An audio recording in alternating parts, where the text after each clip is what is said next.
Plagiarism, otherwise more commonly known as cheating, has been established as something to be avoided by all students. But here's the question. We're all constantly told that plagiarism is bad, but why exactly is it bad? First and foremost, what exactly is plagiarism? To answer this question, we asked teachers of DS on the correct definition of plagiarism and different forms of plagiarism. Okay, plagiarism, based on a contextual definition, it is copying any text or any text from a book, internet, and you copy it verbatimly without any citation. There are multiple forms of plagiarism.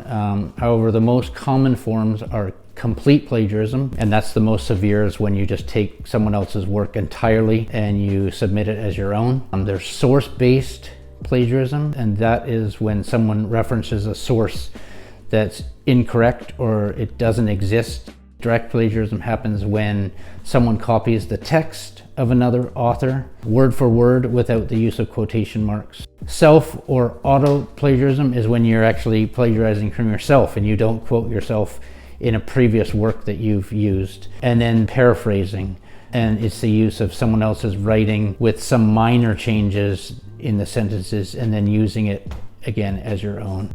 When a student plagiarizes work, initially teachers speak with that student and it's brought to the administration, and the student's parents would be called. A grade of 0 goes in your grade book on PowerSchool, and then the student is given an opportunity to redo that assignment. I guess the bigger thing would be for us to make sure that we're not copying classmates' work, whether that's in a test or an assignment, in a quiz, like if you're at home or at Hagwon and just copying your classmates' work and turning it in as your own. You're not using electronic devices during a test. You're not sharing test questions with students during test or quiz or after that test or quiz. Now that we have retake policy, just try your best. And the very worst that can happen is that you have to retake if you're not happy with the score you get. Just to put it bluntly, it's stealing. It's copyright work is somebody's hard work that we are taking without permission. It's the same. You won't steal a phone or you won't steal a wallet. Why would you steal ideas, right? In terms of the context in learning, plagiarizing, it might be misrepresenting the quality of work that a student has, because obviously this is somebody else's work that is not getting proper credit.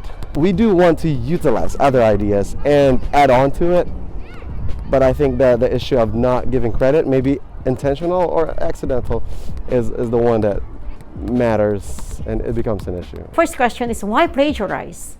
If the purpose of your plagiarizing is to make yourself better than other people, then you are stepping on somebody else's work. It's a very sinful dishonesty. Another thing is that when you go to college, then it will go to you, to your life, not only in your education, but also in your perspective as a person, because you were able to get away from it. Always remember that being honest is one of the virtues that we'll learn, and that is something that you have to develop within yourself, and it's something that you really have to nurture. And I know it's a difficult thing for students to do, but if you see other people cheating, or they're cheating off classmates, they've written answers on paper, or they're using their electronic device during a test, please let the teachers know as soon as possible so that that teacher can speak with that student. Don't plagiarize.